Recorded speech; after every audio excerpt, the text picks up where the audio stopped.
Ash Werner. Ash, thank you so much for being part of this series, and Happy New Year. Happy New Year. Thank you so much for having me. I'm sorry that I'm not in Brisbane in beautiful, sunny Queensland, but to be fair, it is quite warm in Sydney, and I'm already struggling. So yeah, it has been. The weather over the Christmas period has been fabulous here in Brisbane. Prior to that, not so much, including the Test match, which was a bit of a washout at the cricket. So my 12-year-old son didn't manage to get too much cricket in for his birthday. However, it has been beautiful over the last little while. Ash, I am going to start with the first question. We are sitting here on the 6th of January, 2025, believe it or not. 2024, what did that look like for you? 2024 was massive. It's funny because when I think about my 2024 in comparison to other years, it seems relatively uneventful. I got to play a little bit of footy, not too much because I was injured.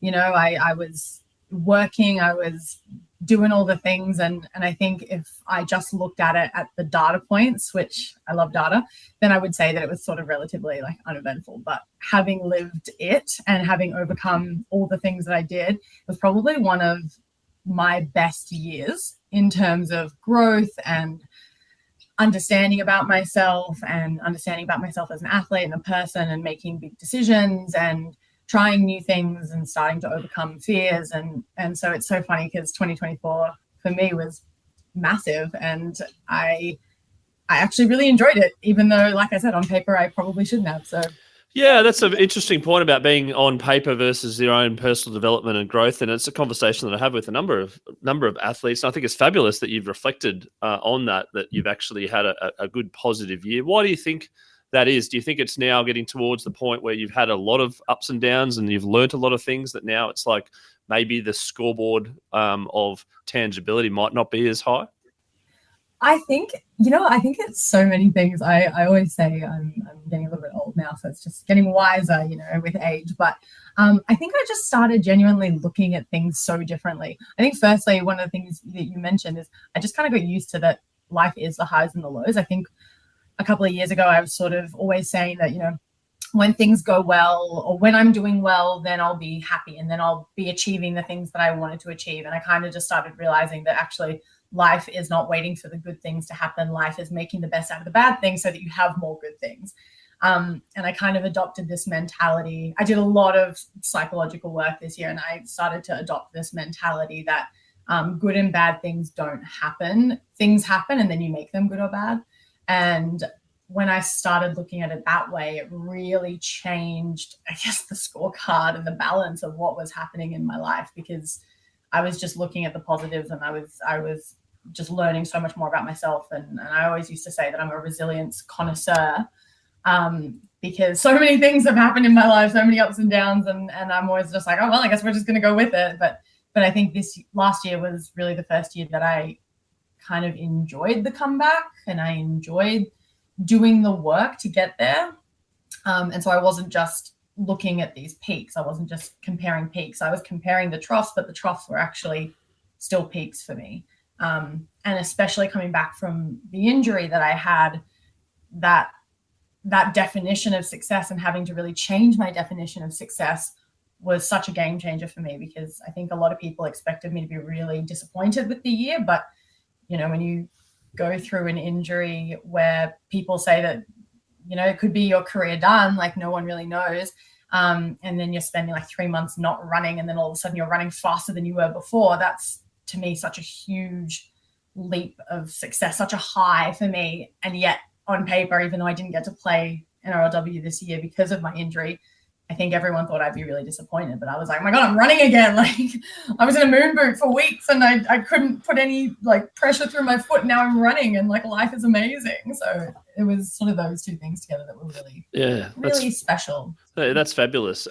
Speaking of career, the NRLW hasn't come about sort of at an early age, and you've done a lot of other sports in between to get there. Do you want to give the listeners out there a little bit of a snapshot about your professional and sporting life?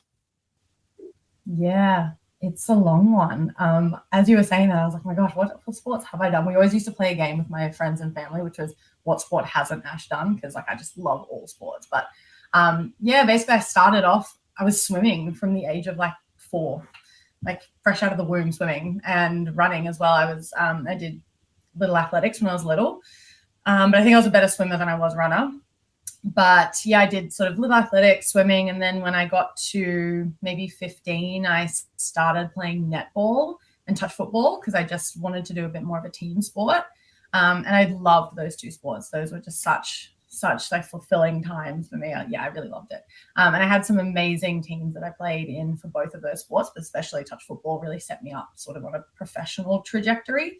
And then I played touch footy at uni games when I was at uni, where I got scouted for sevens. I got moved into sevens for a year, 7s and 15s. And then I randomly got picked up for bobsled by accident. Then did bobsled for sort of 6 or 7 years, and then took a break from bobsled and then accidentally made NRLW. Accidentally made NRLW. Yep, cool. Yep. I feel like accident is like the theme of my life. Like I'm sort of just that person that wanders through being like, oh, I could try that. And then next, like a couple of months later, I'm like, maybe I could do this like a little bit better. And I just love learning. And so that love of learning and that like absolute ignorance as to my own limitations has kind of really helped me in my random sport journeys. But yeah, so that's sort of been me to date, I guess. So you're the first NRLW player that I've interviewed, and also you're the first NRLW player that I've interviewed that is a former bobsled athlete as well. So I'm interested to know. I'm interested to know where that came from, the bobsled, and also, you know, I've been noticing on your Instagram that you got back out there this year or last year. Sorry. I did, yeah. It was such a random. Again, it was such an accident. I'll answer the first question first. But yeah, bobsled was an odd one. Like I was playing 15s at the time, of 7s and 15s, and someone said to me, "Hey, do you want to come do some extra training this weekend?" And I was like, "Yeah, why not? Like, I haven't gotten enough." And she said that the bobsled team was looking at testing data, so they wanted to sort of see what their national standards should be. So they were taking a bunch of athletes from different sports and testing them. And I didn't know it at the time, but they were Australian trials. So I walked in, I did some lifting, I did some running, and then they were like, "Hey, congratulations, you've made the team." And I said, "What team?" And they said, "The Australian team, these are national trials." And I was like, "Ooh, this is going to be an awkward conversation with my parents." And they're like, "We leave in 3 weeks. We're going to Canada if you're interested in coming." And I'm very much a believer in like things happen for a reason. And at the time I was weighing up 7s or trying something new, and I decided to try something new because it came up and it seemed like a really cool opportunity. And so I did. I went to Canada. I went to Whistler, and my first day in a 2-man sled, I broke both my shoulders in a crash. Oh, ouch. Yeah. So it was a real entry to the sport. So that was my entry into bobsled. And then kind of once I got injured, I was like, well, I guess I'm stuck here for a while, so I might as well make the most. Yeah. So both shoulders, that particular injury, did you feel one shoulder go, "Oh, that's bad," and then the other one sort of like, "Oh, it's all right," but then they're both broken, or was like, bang, you're like, "I think they're both broken"? I didn't actually know. Yeah, well, bobsled crash happens really fast, and I think at the time I had no idea what was going on, and I knew that the sled. So the impact happened, and I felt like, that's a bit sore, but then you're like hanging on for dear life, so you're like, "Oh my god, I'm gonna fly out the back," and then we came to a stop, and then they were like, "Okay, you can get out of the sled now," and I was like, "No, I can't." And so I was trying to like wiggle my way out, and I knew one of my shoulders was like pretty dead, like I just couldn't move my arm. And then the other one, I was like, okay, a bit banged up, it's sore, but it's all right. And it wasn't until 3 months later that I found out that I had broken the collarbone when I went in to get like just scans done, because what I'd done my rotator cuff and my bicep tendon in the other arm. The rotator cuff is like, that's a painful injury. So that was so painful. I didn't even know I'd broken this. And there's a photo of me in a sling like this. And I'm like moving the arm around. And I got a broken trying to move it. Like, yeah. No idea. So yeah, that was a fun time. It sounds like you go all in things and give everything your best shot, which is fabulous. Bobsled is obviously can be very dangerous, but also there must be a lot of adrenaline and a lot of thrill. Is that something that it was exciting for you to kind of go, this just gets me the highs? Yeah, honestly, at the time, no. Like I hated being in fast cars. at the time, my mum could not believe that I was going to bobsled. She's like, you can't drive over 100 on the speed. And I was like, Mom. I don't know. I don't know what to tell you. Like, thanks for filling me with confidence. Yeah, it wasn't at the time. I just like had no frame of reference, like absolutely no frame of reference. So you kind of get into this idea where you're like, oh, this is going to be so fun. This is going to be cool. And I rocked up to Whistler, and Whistler is the fastest track in the world on the first day, and just happened to be standing there as the Canadians broke the speed record. And I said, absolutely not. I'm not getting in one of those. That is a bathtub with no safety. Like, what do you mean? And then finally, after some coaxing, I did end up getting in, and then broke my shoulders. So I was like, you know what? Guess I'm stuck here now for a while. But your resilience taught you, like, okay, let's get these injuries right. Let's get back out there. And then in 2022, I also read that you got very close and selected for the Winter Olympics, but unfortunately you contracted COVID just before. Is that right? Yeah, I did. There was a couple of things at play. There was, Olympic selection is such a hard time, I think, for any athlete. And we were really on good track to qualify 2 sleds for Australia. And then I contracted COVID going into the last race, which pushed us just under the Swiss team. So there's certain quota spots and how many teams from each country can go. And so they got the second spot. And then it was just selection policies from then on out, which didn't really work in my favor, which is very, very tough when you work your whole life, especially as a self-funded athlete. So that was very heartbreaking, especially because I'd also qualified in 2018 and didn't get to go either. So it was like 2 Olympics, qualified for 2 Olympics, not gone to. And I was like, oh, tough life. Yeah. And then you did mention self-funded, which is it's a gap that I've been talking to athletes about over the last 3 months or so, which I've identified. And I think there's not just me, but certainly other people have identified in around the Olympics per se, with some sports that don't get a huge amount of funding. I'm keen to hear your thoughts on that and what you've done to kind of top yourself up in the meantime while you're trying to chase your dream. It's a hard conversation. I think no one really likes talking about money. And it's such a harsh reality, especially in a sport like bobsled, which is, a third equipment, a third push, a third driving, that you have to have that equipment aspect of it. But not only that, for us coming from Australia, we have to spend so much time overseas. My Olympic year in 2022, I spent 8 months away on my own dollar.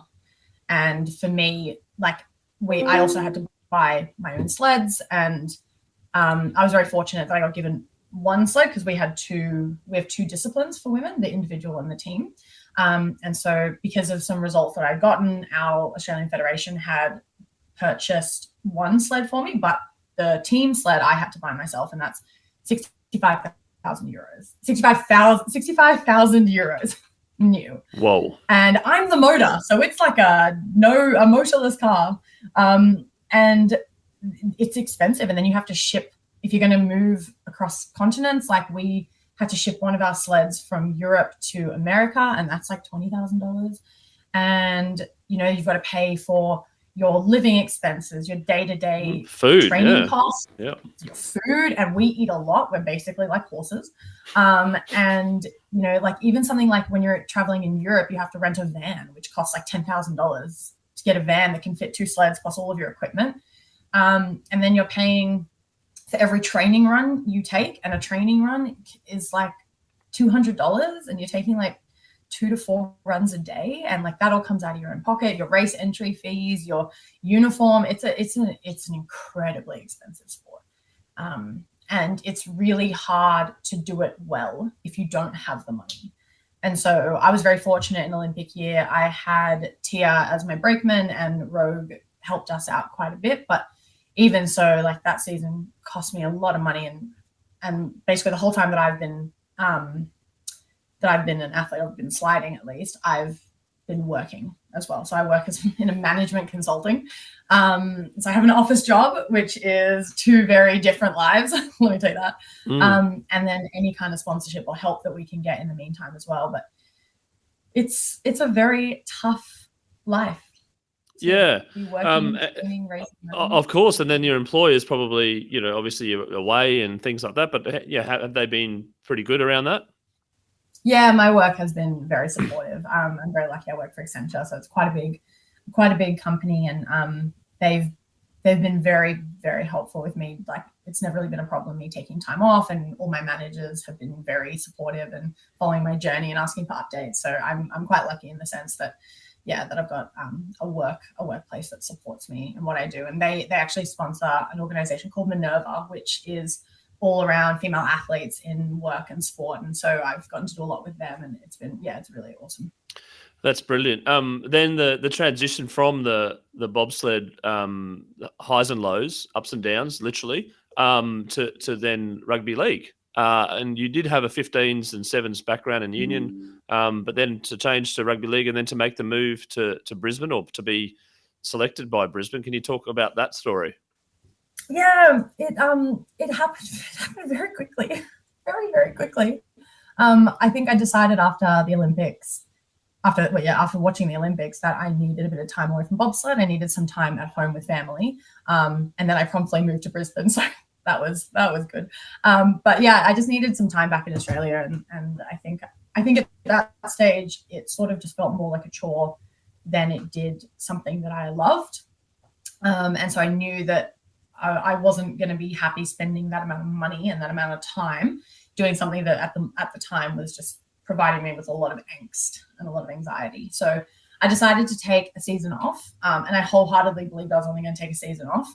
And at the time, someone called me and was like, "Hey, I know you used to play sevens. Are you interested in going back to footy?" And I said, "Yeah, I've really missed it."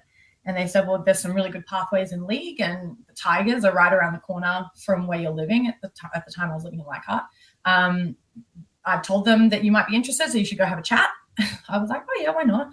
And I called the coach, and he's like, "Make sure you've got boots and a mouth guard, and be here on Friday." And it was like Tuesday, and I said, "Oh my God, I don't have a pair of boots." I don't have Straight to Rebel Sport, or someone that you want to give a plug out to now? Yep. Yeah, I went straight to Rebel. I got a boys' youth boot because they didn't have any women's boots. It was out of season. I was like, yeah. So I was really honored to get a chance to play with the Tigers. And I had an amazing season. I loved playing Harvey Norman. The Tigers were incredible to me. They were so supportive. And then after a couple of games, I got a call from Scott Prince up at the Broncos, and he said, "Would you be interested in relocating?" And I kind of thought he was joking, but I was like, "Yeah, why not?" And then a couple of weeks later, I got a call saying, "We're going to offer you a contract for 2 years if you're interested." And it's very hard to say no to the Broncos. And a couple of things were happening at the time. Like, a very close friend of mine that had also been in bobsled had passed away, and I kind of just wanted a bit of a fresh start. And so I thought moving to Brisbane was a really good opportunity. And it was, yeah, I learned from some of the best people in the game, and it was amazing for me to be surrounded in that environment. Yeah, I was going to say that the physical change, the team change, but also such an iconic club. Can you talk about how they welcomed you, and I suppose those early moments of coming to Brisbane and then putting on that jersey? Oh, it's like your mind blows. Like, I walked in on day one, and kind of everyone at the club knew that I was a very big fan of Julie Robinson because, duh. And I walked in after I just moved there, and I was checking out the facilities, and they said, "Robbo's getting some physio. Do you want to come say hi?" And I was like, "Oh, no, I can't say hi." And they were like, "Well, she's your teammate now." And I was like, I walked into the physio room, and she's like, come have a hug. And I was just like, "Oh my God, hi." I was like crying. Like, it was just such a big life moment, because I'd come off such a low of missing out on the Olympics to then come to such a high of, being in Brisbane, getting paid to play footy with some of the best in the game. And it was a very, my brain just exploded every day at training, and people knew who I was, and like our teammates were coming up and saying hi. And I remember the first day that we had training, we had some fitness, just some extra before preseason started.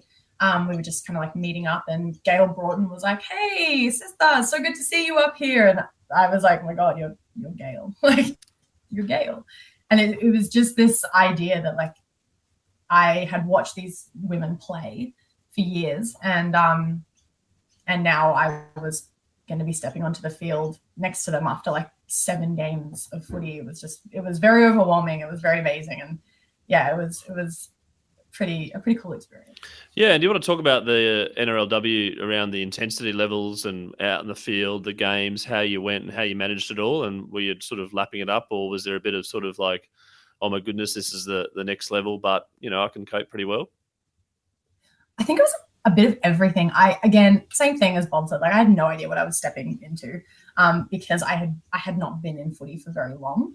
And so for me, it's always about learning. Like I'm such a lifelong learner. And so I really tried to take the attitude of learning into every session that I went into, because I knew I had so much to learn. I knew I was fast and I knew I was strong, but my game awareness was something that I really needed to put the time and effort into. And so, I would rock up to training an hour early every session, and I would stay late, and I would do all the extras that I needed to. And so for me, it was a really good motivation to push myself to really learn to play amongst the best in a very, very short amount of time. And I think I made the most of every opportunity that I had, and I'm really, really proud of that. But I think mentally it was a lot bigger shift than I was expecting. And I think the reason is because when I was bobsledding, if I had a bad run, or if, we did average in a race, like very few people were watching. So no one was like calling me being like, oh my God, I can't believe you tapped out of corner 9. Like, what are you doing? But when you're maybe the odd person streaming family members at 3 a.m, maybe. Like, yeah. Oh my God, what are you doing? But like when you're playing rugby league, you're on TV and everything is so public. And I just didn't think about that because I was so in the bubble of like, I need to play. I didn't think of how the outside world would affect that. So that was a really big shift for me. And it was something that I was just trying to get used to every game, but like, it was also amazing because I remember there was one game where I felt like I didn't play very well. And I was in a supermarket that week and I was just wearing normal human clothes. And I noticed that 2 people were following me in the supermarket. And I was like, is it me? Am I paranoid? And then this young girl and this young boy came up to me and they're like, oh my God, are you Ashley Werner? And I was like, yeah. And they're like, oh my God, you played so well on the weekend. Like, I love hearing about your story. And it was a very sobering moment for me because I think as an athlete, you feel like your whole world is based on how well you play that week and that everyone is going to be judging you. And then you kind of remember that there are so many young kids that are just really excited that they get to watch women play rugby league. And I'm always going to be my own harshest critic because it's just the inner perfectionist in me. But it was a really beautiful moment to remember that like I'm doing something really cool and I'm getting to inspire a whole new generation of kids coming through. And that was a really humbling moment. Oh, that's fantastic, especially young girls as well, aspiring to become a professional athlete. How do you go with that now in regards to your face on some trading cards or your face on a billboard or people stopping you at a coffee shop and saying hello? Side note, if anyone finds a trading card with my face on it, please let me know. I would love one. It's been very weird, really cool, really weird. It doesn't really seem real to me still. Like, I think it still blows my mind that like me just doing me and just doing my daily thing is something that other people kind of look up to. It doesn't really compute because to me, I'm like, oh, I'm just waking up in the morning, I'm having my food, and then I'm going to training and I'm just working my butt off to be better than I was yesterday. And then there are girls coming to training with posters with my face on it, and like they know everything about my life. Like I had some amazing Broncos fans like bring me birthday presents to captain's run on my birthday. And they knew that like I love Winnie the Pooh. So they brought me like Winnie the Pooh socks or Winnie the Pooh tea sets. And like stuff like that is just, I don't think I will ever get used to it, but it's such a beautiful way to see how just you doing your daily thing is impacting people that you just never thought about. And I think it made me look at my role as an athlete very differently. I think before I just had such a selfish vision of what I was doing, and it was all about me, and I have to win. And if I don't win, people aren't going to love me, or, I'm not going to be worthy of this. But I think the real success and the really amazing thing is just being able to get back out there and do it, having the courage to make mistakes and learn and accept accountability for that.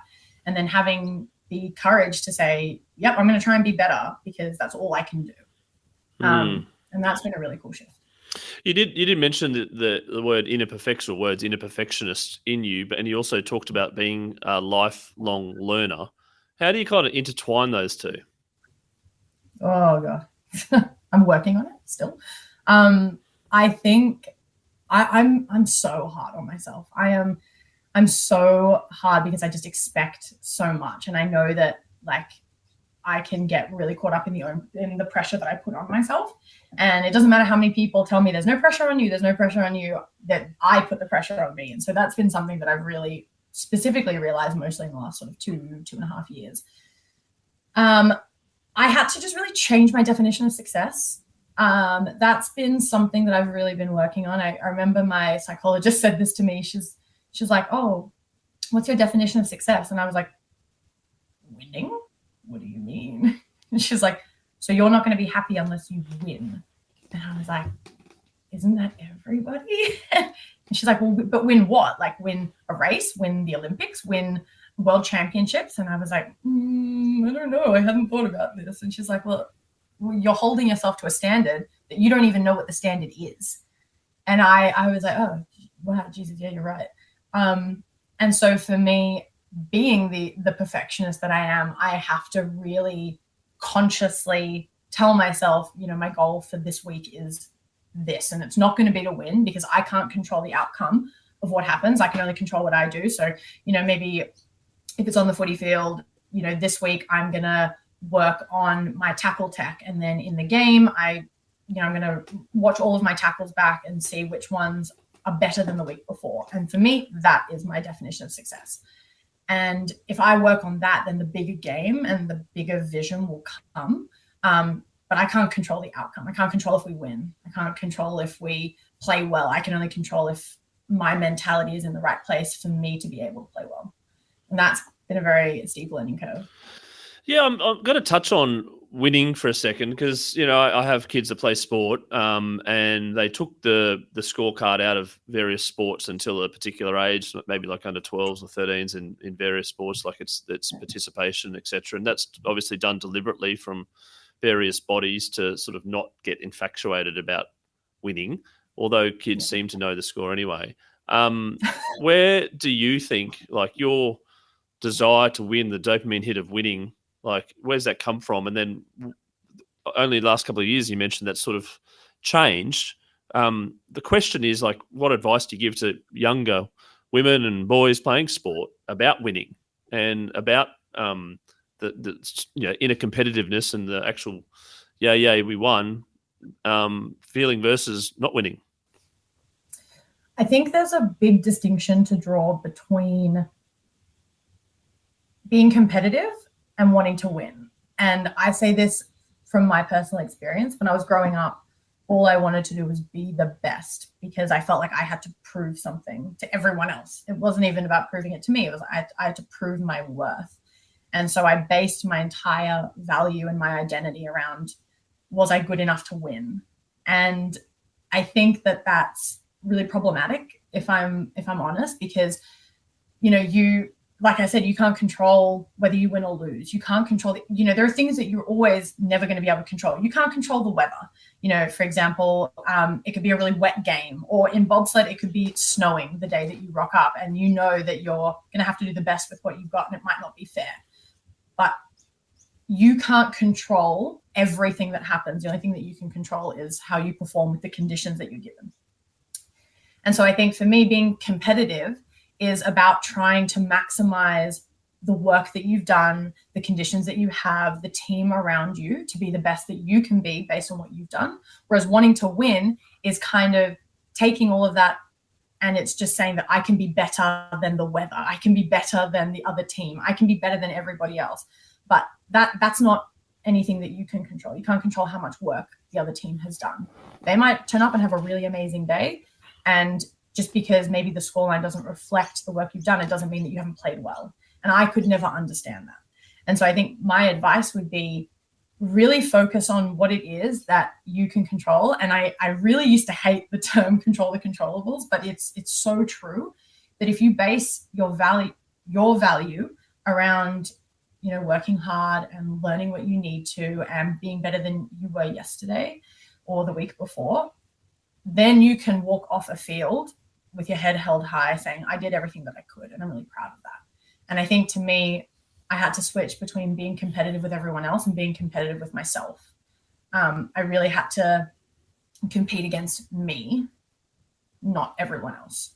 Maybe there's a tackle that I might have missed a month ago, but I got it today. Maybe there's a high ball under pressure that I would have missed a week ago, but I got it today. And for me, it's those things that really add up to play a good game. And you have to focus on those. And that's what competitiveness means to me now. Yeah, and then just that inching up, or I think Paddy Mills has 1% better every day etched on his shoes or something as well, which I think is fabulous. But then it's also this tangibility of like where you are, your baseline to get to that 1%. How do you know you're 1%? I find that a little confusing myself in terms of like, what did I do yesterday to kind of get to that 1% from yesterday? Am I 1% better? Maybe I'm 2% better. Maybe I'm not better. I don't know. Maybe so it's a bit of a 3% better. Yeah, it's a bit of a tricky one. But the concept is obviously brilliant. It's not this sort of like, oh, I'm going to lose 10 kilograms or I'm not going to drink alcohol or something like that for a year. And then all of a sudden it's like, oh, I failed miserably, whereas maybe the little habits along the way is the answer. How do you go about goal setting you in terms of you becoming a better person? So I, for myself, have actually changed this up. I try not to say, I want to be a better person. I say I want to be my favorite person. Because that's a big change. Yeah. Yep. It is a big change because I think, like, I know that for myself, I'm so hard on myself, and I base so much of my identity around like what is the value that I can put into the sport that I do. But I forget, and I don't think I really realized until the last sort of 3 years, 2.5 years, 3 years, that when I am my favorite person, i.e. when I am enjoying myself, when I'm learning new things, when I have a good level of struggle, when I'm surrounded by people that I love and I feel valued in the environment that I'm in, I perform better.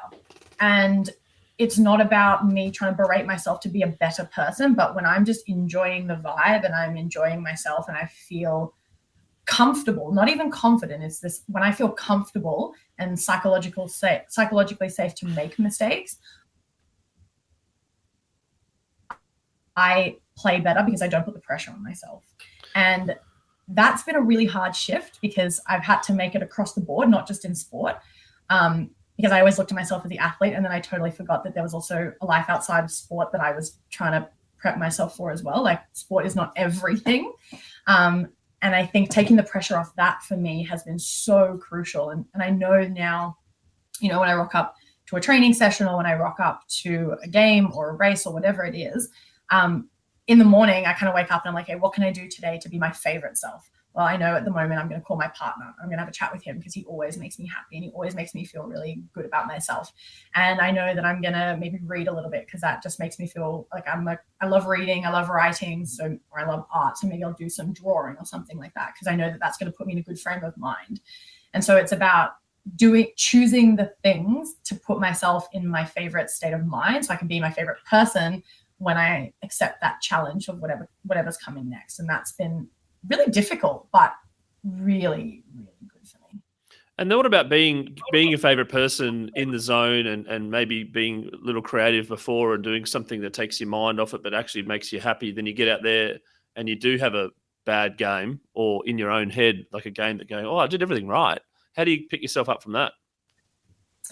Like I said, I'm a very analytical person. So I'll usually, if it's footy, I'll go back and I'll watch the game. And I'm a big believer in nothing is a failure if you learn from it. So maybe I miss a tackle and I watch back and I'm like, okay, I hesitated here. And that momentary hesitation meant that I couldn't get my hips into the right position. I couldn't dip low enough and she was able to palm me off. Okay, cool. I learned that. I now know. So this week I'm going to practice that. I'm going to get a coach, or I'm going to get one of the girls. I'm going to go an hour early and I'm going to run this exact defensive drill just so I can get that motor pattern going. So I think for me, it's about really going back, realizing or acknowledging what it is that didn't go right or didn't go my way, talking to coaches about it, and then putting in a game plan to practice that so that I then know that the next time I get into that situation, I know what I'm going to do. that helps me a lot. Yeah, no, absolutely. I think Jared Lyons on a previous podcast said that Chris Fagan and the Brisbane Lions this year, you either win or you learn, and that was their mantra this year, 100%. which I think is very relevant to not just sport but also to life as well. And speaking of life, you've always had a vision outside of sport that you are Ash, the sports athlete, professional athlete that signs the autographs and takes the selfies, but then there's another person as well. I'm curious to know who that person is, and maybe from a goal point of view, in 5 or 10 years where you may want to be. Yeah, this is something I'm honestly I'm figuring out daily, which to me it sounds really weird being, in my early 30s. Early 40s at 43. I'm 43 and it's definitely early 40s, not early to mid 40s. Yes. I always say, people think I'm like in my mid 20s. I'm like, yeah, sure, 24, whatever, 25. Age is just a number. It doesn't mean anything. I just always say, don't say it too loud because my knees don't know. So if we can just keep yes, my lower back doesn't know either. Yeah. Anyway. But yeah, it's something that I'm figuring out daily, honestly, and it does feel weird being in my 30s and seeing, a lot of my friends and family getting married and having kids, and then feeling like for a long time I didn't know who I was outside of the athlete. My life was very much based in seasons. It was based in 4-year blocks, 6 months here, 6 months there, 6 months here, 6 months there. And I never built in that time for reflection on who I was and the values that I had. And then that I really struggled with that when things were going wrong. I didn't know the person that I needed to be in those moments. And so after 2022, I had a lot of reflection time. Well, I made a lot of reflection time to sit down and even write out the values that I had, the person that I wanted to be, how I wanted to show up in times of stress and hardship, because I think the way that you handle those situations is so much more important than those situations. And I always say, bad things are going to happen, and it's how you deal with those that makes you the person that you are. You can't control those, but you can control what you do next. And that has been my lifelong motto for the past 5 years that I've really embodied. And so anytime something happens to me, I'm always like, okay, this has happened. I have these 2-3 choices. Which one am I going to make? And at the end of the day, like, you always have a choice. And so the person that I am outside of sport, I'm trying to bring that person more into sport, because I'm really enjoying finding out who I am. I'm really enjoying spending time with my friends and my family, and I have a bunch of new little nieces and nephews, and my cousins are having families. I'm really enjoying the family time that I have never gotten in the past because I've been overseas all the time. And I love cooking. So like the creativity of cooking is something that I really enjoy. And it's like that learning process that I'm trying to then take elements of that into my sport, because I realize that everything that I do has a lot of crossover, and I've just always kept it really separate. And now I think it's time for me to begin really like meshing these people together, because I think they're going to make me better in both of my realms. And I think in like 5 to 10 years time, I really want to be someone that's able to share my story. I love talking, but I love listening to people, and I love hearing what young athletes are going through and telling them, I've been through all of it. I've missed out on 2 Olympics. I've had what should have been career-ending injuries. I've, experienced not getting selected, and I want to listen to you talk through that, and I want to help you get through that. And so I would love sharing my story and speaking and mentoring. That's something that I would really be interested in. Yeah, no, that's I agree. And the prosperity or the prosperous nature of success for people, you want to help and you want to see them succeed. And, teachers do that, and a lot of other professions do that as well. And I love that values about people. I'm curious to know, the athletes that I've interviewed, a number of them want to improve their personal brand for whatever reasons. A number of them jump on Instagram and get the followings up and the likes, etc. I'm curious to know that you're just talking about the sport and the personal life, but Instagram seems to be a combination of both for people. And there's this realist person behind the scenes. It's not the one scoring tries for the Broncos. How have you gone about sort of being a bit transparent with your life on social media? It's hard. It's really hard because everyone has a vested interest in what you're putting out there. you've got your teams that want you to be this person for the brand, and that's totally understandable. And then you have yourself, and you're like, oh gosh, there's things I can put and things I can't put up. And I think for me, I've sort of just realized that I think I'm funny. Or at least I think some of the situations I get myself into is comical. And I also think that there's so many people out there that are always showing the upsides of being an athlete. And so many times when I tell people what I do or what I'm about to do next, everyone's like, oh my God, it must be so glamorous. I'm like, it is not. No, neither sport that I have done professionally at a high level is glamorous. Let me tell you, like, and the injuries. Rugby, exactly, right? Like, rugby, I am working part-time and training full-time. I'm away from my family. I'm literally running into people or getting like dumped on my head for a living, like daily. I'm always in pain. Everything hurts all the time. And I'm always getting sunburnt because I haven't figured out what the optimal amount of sunscreen is. Right.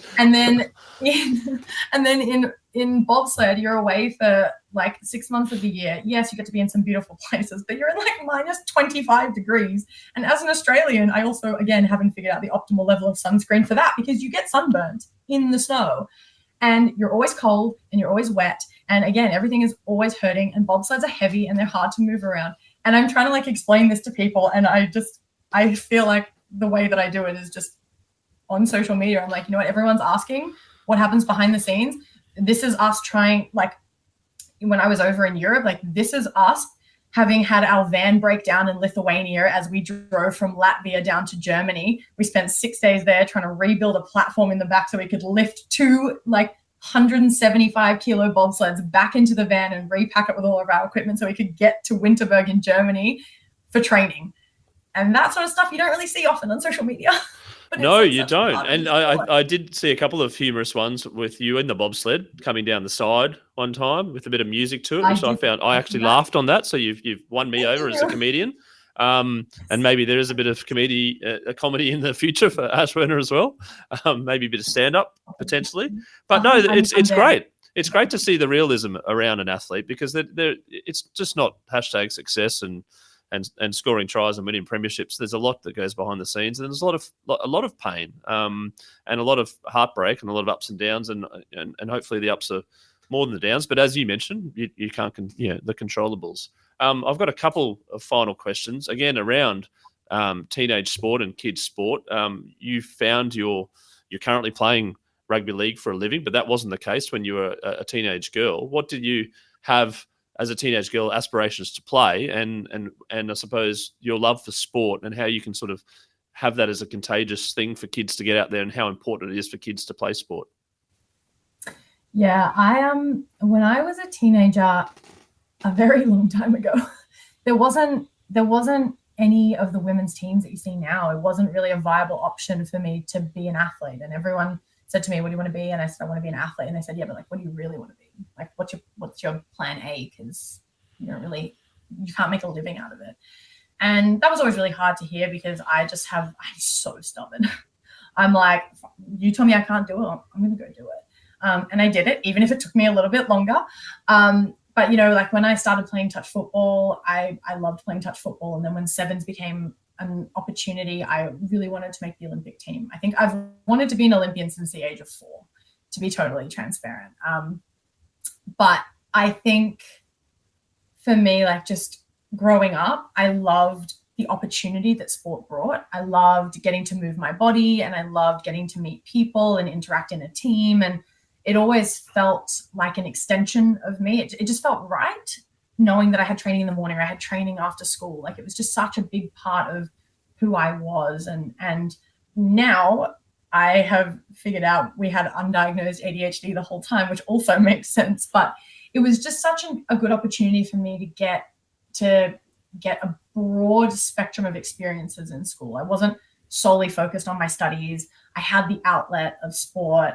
I found so much opportunity and love through that. And really, like, I think the opportunities that I had through sports since finishing school as well have obviously been so life-changing for me and so life-defining for me. And then now the irony of it is that when I'm working in an office job now, so many of the skills that I have learnt and I have really honed through sport, which to me just feels supernatural, are really high in demand skills in the workplace. And I give actually a lot of talks with that organization, Minerva, that I mentioned before, around what are the transferable skills between athletes and people in the workplace? Why do athletes make such good employees? And it was just, to me, like things like resilience, work ethic, the ability to work to a deadline, and always giving 100%, to me is just so natural and second nature as being an athlete, that when I'm working on a project at work, I'm like, well, of course I'm going to, work to this deadline. I'm going to produce high quality work because it's just the person that I am. And so I think it's so interesting now to me, seeing that all the work I did when I was playing touch football after school on a random Wednesday in high school has led me to be a more resilient and better employee as an adult. And so, I just think everyone needs to get into sport, because you need that teamwork element. You need to understand what it is to work in a team. It's just such a crucial part of life. But just sport is just so fun. There's so many opportunities. You can do anything and everything and learn new skills and meet new people. And sport, I think, is also the global unifier. Like everyone in the world speaks different languages, but everyone knows that if you rock up with like a soccer ball to a field, you don't even have to speak the same language to be able to interact with someone through sport. And I love that.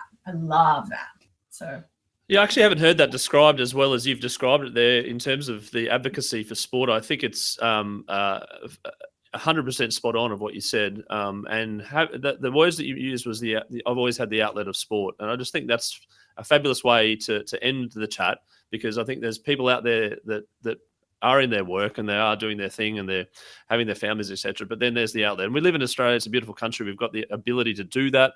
And there's obviously other countries that do have that as well. But, the outlet of sport, the outlet of defining yourself, the confidence, the resilience, and also being part of a teamwork, which is also family, which is also work colleagues, etc.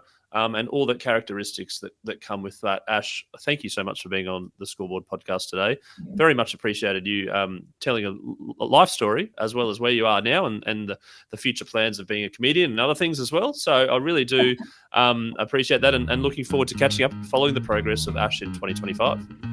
Thank you so much for the opportunity, and I'm looking forward to you sitting in my first comedic set. So just be ready for that. Sold.